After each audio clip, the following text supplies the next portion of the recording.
Good. Is this the appropriate energy level, you fuckhead? All right, so this week we started our on-site group training for all of our individual athletes, all of our team athletes. One of the components of the week is coached by Kyle Ruth, who's here with me to kind of discuss and go through this discussion. I'm an idiot. We thought it was important for our own athletes to get a technical understanding of what the program's designed to do.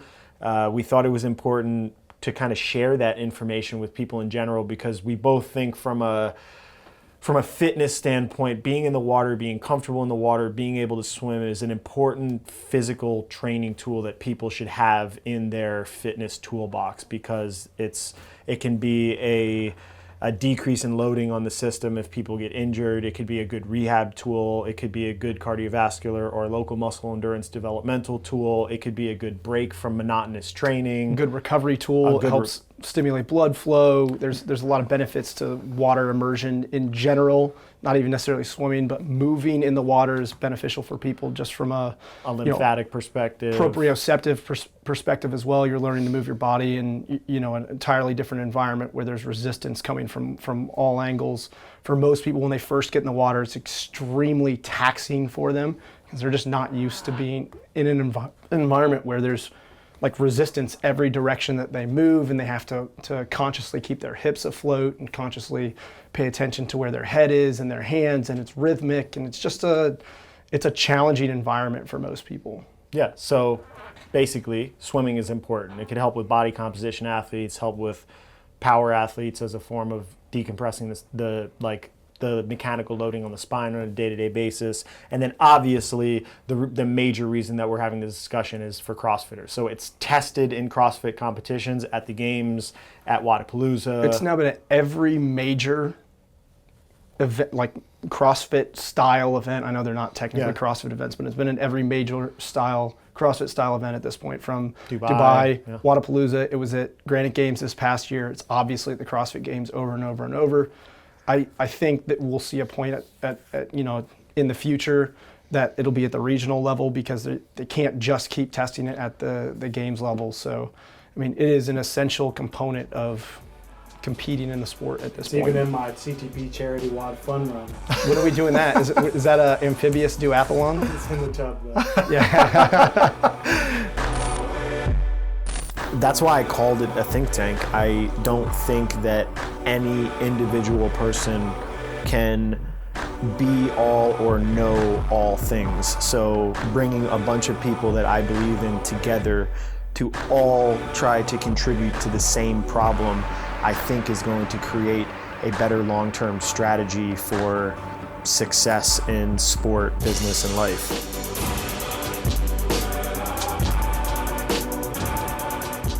So one of the reasons why I think it's important to have an expert in swimming have this discussion, and I'm not an expert in swimming, but Kyle is an expert in swimming, is because the traditional, I guess, training mindset in US or in CrossFit culture is like, go harder to get better. It's like, push yourself, make it hurt, make it be painful.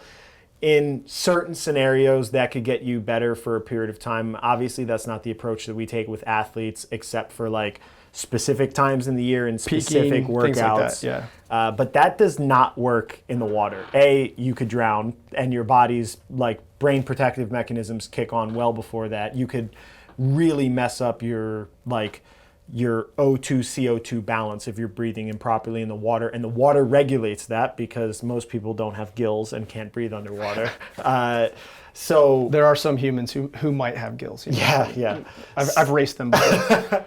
So the technical aspect of swimming is, I would say, at a much greater level of importance than maybe the technical aspect of some other fitness component. Running or burpees.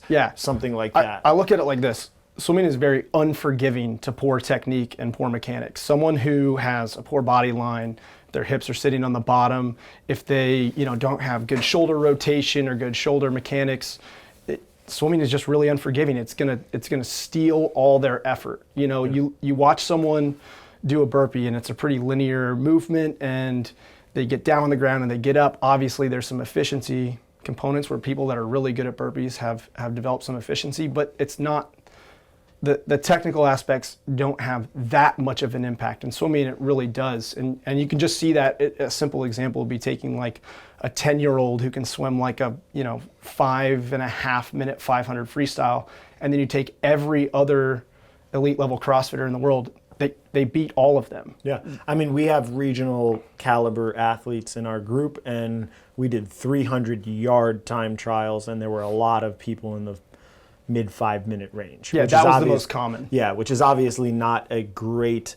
There are 10-year-olds that swim 500 yards in the same time it took them to swim 300 yards, and that's technical. So what are the things, I guess, before we get into things that we could actually visually illustrate in the video, can you just like walk through kind of like why low fitness can still produce fast swimming, and just, I don't know, well, just from a basic perspective, I don't think it's that someone that's not fit can swim fast. It's just that someone with less fitness can swim faster than someone with more fitness if they're technically proficient. And so the biggest thing is that the water provides a lot more resistance than the air. So as you're moving through the water, the faster you move, the more resistance you encounter. It's almost like an exponential curve, kind of like the assault bike. And the faster you go, the more resistance it's creating. So what happens is when people are swimming, if they're really inefficient, those inefficiencies basically just bleed their energy out in every direction, and they're not effectively propelling themselves forward. So I look at it sort of an equation like this. We can either do one of two things. We can increase their propulsion, pull harder, kick harder, things like that, expend more effort in the water, or... Which is typically the way that I would say an aggressive A-type CrossFitter would try to solve the equation. Get in the water and go harder, right? Well, that doesn't really work very well in the pool because more effort does not equal more speed.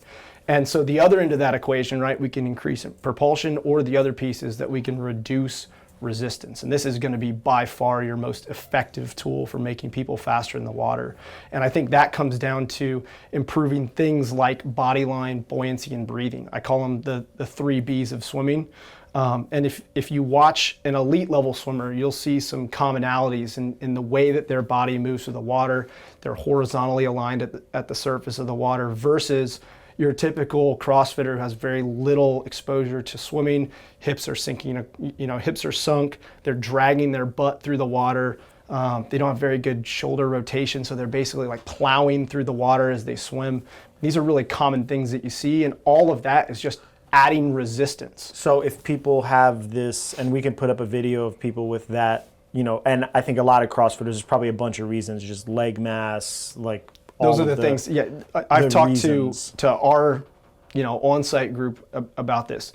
The fact that they are strength athletes in a sport that's squatting and pulling dominant means that they're going to build a lot of muscle mass in the lower body. Their legs and butt are going to be way bigger than your typical swimmer. So what a swim coach would typically do is take those athletes and they would try and apply traditional swim protocols. I don't think that those are going to work extremely well for CrossFitters because they're just built very differently than your typical swimmer. So we're not trying to turn CrossFit bodies into swim bodies, as opposed to teach CrossFitters how to swim appropriately for their body types to create the body lines that are more optimal to reduce resistance. Absolutely. So it's a weird idea, but basically in the sport of swimming, typically the sprinters are the ones that tend to be a little bit bigger and have bigger body mass and have bigger legs and thicker overall musculature. So they sit a little bit lower in the water. So a lot of the protocols that are used to improve sprint swimmers, I think, have a good carryover for CrossFitters. But the sprint swimming techniques are very costly from an energetic standpoint. It takes a lot of effort to move through the water with sprint techniques. So I'm trying to kind of create a hybrid where we're taking some of those sprint techniques and applying them to CrossFitters, but doing it in a way that teaches them to be a little bit more efficient and be able to use it for longer and longer swims. So give me an idea, like 2 drills that will be in our programs that will help aid in somebody's ability to go from a more tilted or diagonal body line to get them more horizontal and reduce resistance. Well, this is really common in swimming, but we've been using, so I use this with Travis and Mike, because we've been doing some kind of like work before we've had the whole group in there, but basically some sculling work to learn to relax the upper body and have a softer leg. I know that's a weird concept for CrossFit because, it tends to be like a tension and explosive based sport. But in order to sit higher in the water, you got to get people to relax their hips, and you got to get people to have more of their body in front of their center of buoyancy, which tends to be the lungs. So I'm getting people to kind of understand that balance in the water so that they're spending more time with limbs out front in front of their lungs and a softer leg that's still kicking to drive them up. So we're doing some sculling work to work on a softer upper body and a softer leg. And then the other piece is going to be body position kick. So most people, when they go to the pool, they grab a kickboard and they start kicking with the kickboard. We've done away with the kickboards for the most part in the program that we're going to be using, mostly working on kicking on the sides, kicking in the positions that are specific to the sport, and really developing their legs so that their legs can provide some of that buoyancy support, right? Your legs don't actually float, but you can use them to create some upward lift. So we're going to spend a lot of time working on actual kicking mechanics with a softer leg. A lot of CrossFitters, they have tight quads, tight hip flexors, so their hips actually sit in the water like this. So the more we can get them to relax and soften up the leg and actually extend the body line, the better they're going to move through the water. So the second point was buoyancy. That was your second B, and you kind of just touched on it. I touched on that a little bit, but the other component there is maintaining some sort of like vital capacity in the lungs. A lot of people, especially in CrossFit, we're used to hitting a heavy barbell lift, stepping back and breathing all of our air out, getting all the air back in, and then coming back to the barbell. In swimming, that's not what we do. We never exhale fully because your most buoyant thing are your lungs full of air. And if you breathe out all that air, then essentially you're going to get to the point where you're sinking even more in the water. And just watching people on Tuesday when we did our initial assessments, you could see the people who have trouble maintaining that sort of vital capacity, because when they roll to the side to breathe and they exhale, they sink immediately in the water. So you can see it really clearly in the athletes as they're going. So just teaching them to maintain a little more air in the lung during casual swimming, and then eventually building that into race pace swimming and things like that. So that's more just like from an education perspective, that there can be a different distribution of total air that they keep in when they're actually swimming, which is just basically talking to them and telling them, don't breathe everything out, make sure you keep some of your air in, and be conscious of the fact that if you're continually breathing everything out, you're going to lower your buoyancy and basically make you sink more. Yeah, so one of the drills that we're going to incorporate for that is actually kicking on their backs. And so while they're kicking on their back, if they maintain a full lung, almost across the board, everyone can kick on the surface of the water with no issue. But as soon as they start to let too much air out, their upper body is going to sink, their face is going to dip underwater. That's instant feedback for that. So one of the tools we'll use, especially for our developmental group, because we really did kind of identify a subset that's a little bit better and a subset that needs a lot of technical work. That's going to be a big element of learning how to breathe in the water and then carrying that over into the stroke. Cool. And then I have in my notes here, breathing would be your third B. Yep. And this is more worried about the way that people are breathing, not like the mechanics of the actual breath, but the timing of the breath with the stroke. A lot of people tend to breathe really late in the stroke, so they're actually already taking their next stroke when they're getting their breath. They need that arm out front to actually support them and create some lift, some buoyancy while they're getting the breath before they start their next stroke. So working on the timing of the breath is really important to creating a good continuous swimming cycle. So a good breath would be, and we can illustrate this with images, and maybe you could just even demo this. A good breath would be timed at the same time as the hand extends, the head turns, and then the head's back down before the next stroke comes over the top. Okay, and what most people do is hand goes out, then they turn, they're already pulling, then this hand comes over the top, and that's part of the reason that they sink while they're breathing. Because their front hand doesn't create any lift for them. And isn't out in front of their center of buoyancy in their lungs. Okay, that makes sense. The other thing that we see is, I call this blowhole breathing. People thinking that they breathe out of the top of their head, so to get their breath, they lift their head up like this, and then turn so that their entire head is out of the water. when in reality, none of us have that blowhole, right? So we just turn, grab the air with a lifted chin and the head tucked down, and then right back in. Okay. Again, we'll grab some video of that because I think across the board, the thicker male swimmers tend to do that the worst. Yeah, I think also just from a movement perspective, head posture, trap dominance, scapular position, all of that stuff will probably impact people's ability to be able to just get proper cervical rotation with that arm overhead. Well, and if you think about it as well, the more someone lifts their head, the more they close off their airway. So a lot of people talk about having a sensation that they can't get air when they're swimming. Well, that makes sense because their neck's craned like this. It's much easier to get air if you just tuck, quick breath there versus... Yeah, right. That makes sense. It creates its own airway resistance. So what drills will we do for that? More for the group that needs developmental work, that's going to be more body positional awareness stuff, kicking on their sides where they're just working on a quick turn and back, adding some stroke cadence work, particularly like heads up swimming into head down swimming. That tends to help people feel where their head is, and then you bring it into proper alignment and then have them breathe with proper alignment. So that's more like feel drills. Okay. And then with our upper level group, I'm just going to talk to them about it because they've been in the water enough that I can just say, hey, make sure that you're keeping your chin tucked, give them a couple of reminders, and eventually that will become part of their stroke. Makes sense. Cool. And then pull mechanics is my last note here of like the reducing resistance and improving propulsion, like the things that we're working on as a group. Yeah, this is another thing that I think is best illustrated in the water. But the biggest issues that I saw when we took our group through the assessment is that one, they tend to like plow the water, right? So their recovery is just barely over the surface. So their entire shoulder and arm is pushing backwards in the water. It's actually impeding their forward progress as they come around. So I think part of that is a shoulder mechanics issue, but it's more about rotating. So we're going to be working on coming over the top of the water and then driving the hand in, entering just past the head or just out in front of the head versus swinging around and kind of like digging into the water and pushing them backwards. It'll also, a lot of them tended to zigzag, and when you swim like this, you're pretty much guaranteeing that you're going to zigzag in the water and you're covering a lot more distance to get across 25 yards or meters than someone who's swimming actually in a straight line. And then the other thing that we see is, to go faster, a lot of people try and pull harder, but that's not necessarily the most effective way to go faster. A lot of it is about orienting your arm in the water in a way to actually grab on to more water and anchor better as you pull your body past it. So a lot of times what I'll see is people lack some of the shoulder internal rotation that's necessary and sort of the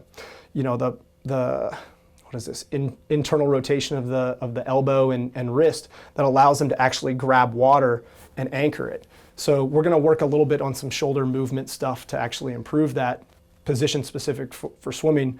But then the other thing is like they tend to drop elbows as they pull through versus maintaining this anchor point and just understanding that your whole arm is your paddle versus just your hand. And we've got drills like fist swimming with tennis balls in the hand that teach you to actually grab onto water with the whole arm. Yeah, and fist swimming we have in the actual program as well. Yep, and actually a better way to do fist swimming is to hold on to a pair of tennis balls because then it doesn't let you cheat. I've coached swimming long enough to know that when you give people fist swimming, they tend to go from this to like this to an open hand, and it takes away the whole idea of developing the sensation of grabbing water with the arm versus grabbing water with just the hand. Cool. So that's all I have from a notes perspective. I mean, my primary takeaways, the reason why I thought this would be good for an audience would be one that before people become immersed in a skill, I don't think they really appreciate how much technical nuance there is to get good at the skill. And a lot of people now are trying to get into swim training, but they have no idea how to swim or how to train swimming. So they jump in the pool and they just swim. And so I wanted to, it was so valuable for me, even though I was on swim team when I was a little kid, it was so valuable for me now as an adult to learn about the things I probably would have learned had I continued to be involved in swimming, and that have allowed me to just refine my own swim mechanics, observing how little energy from a training output standpoint Travis has had to put into swimming to improve his swim mechanics just as a result of technical efficiency, and then just how beneficial it is to just be in the water and just get people out of the gym and reduce training load and like what it does to the nervous system in general. So I thought it was just an awesome, valuable thing to be able to share with people. And then we're actually going to use this to educate our own swim group. So the visuals that we're putting in here about body line, buoyancy, breathing, and just the technical cues we're actually putting in, and a lot of these drills and a lot of the program that our group is following, our actual group training program that we're launching, will be following the same thing with, you know, visual drills and videos of the actual drills in the program. So that was all I had with regards to shares. Or anything kind of just from a takeaway perspective you'd think would be necessary to share to people? Yeah, I think a lot of people think that what they need to do is get in the pool and swim freestyle and accumulate yardage of freestyle. That can work, but I don't think that's the most effective way to make people better swimmers, faster and more efficient. It's just like if you have someone who comes in and has never snatched before, the first thing that you do is you don't have them do a whole bunch of snatches at 75 pounds and just accumulate load of crappy snatches, right? That doesn't really make people better. If you want to get better at swimming, you need to work on developing the technical base that allows you to start to put in some volume of effective swimming. And if you do that, then people tend to be much more effective. That's what I did with Travis. I taught him how to breathe, I taught him the body line, I taught him how to kick. Then we started to add swimming volume. Then once that season ended, we went back and we did the same thing. We learned to be soft in the front where, you know, he's keeping more of his arms and limbs out front when he's swimming, learned to be soft in the kick. Then we layered on some more swim volume, he improved. And then we did the same thing this past season up to this point now, and he's arguably by far the best swimmer that he's ever been. And it wasn't a result of him getting in the water and spending, you know, multiple sessions per week. It was one simply focused session. Yeah. Each One week. day a week of very mindful technical practice with a little bit of max effort testing mixed in just for like fun. And just to keep him engaged in the process. It's fun for me to beat Travis in workouts, so it was fun to take a wall ball to the pool and do wall ball and swimming to make sure I could still beat him.